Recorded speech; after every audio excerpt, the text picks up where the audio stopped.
Hello everyone, this is Zukhraf from Infosharing360.com.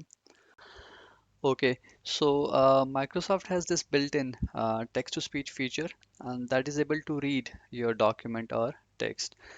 Before using it, we'll need to make the speak icon accessible to us on the quick access toolbar. This will be a one-time setup and then we'll be able to use that speak icon. So to access it, we'll need to go to this down arrow, click on more commands.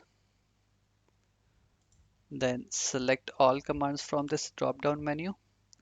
Then we need to search for word speak.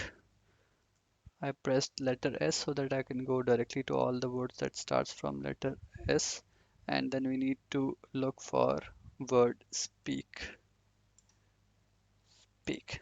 There it is. So add it and press OK. To use it properly, we'll highlight all the text or paragraph that we need to play and then play. Video provides a powerful way to help you prove your point. When you click Online Video, you can paste in the embed code for the video you want to add. Okay, so that's how this function works. Thank you for watching this video.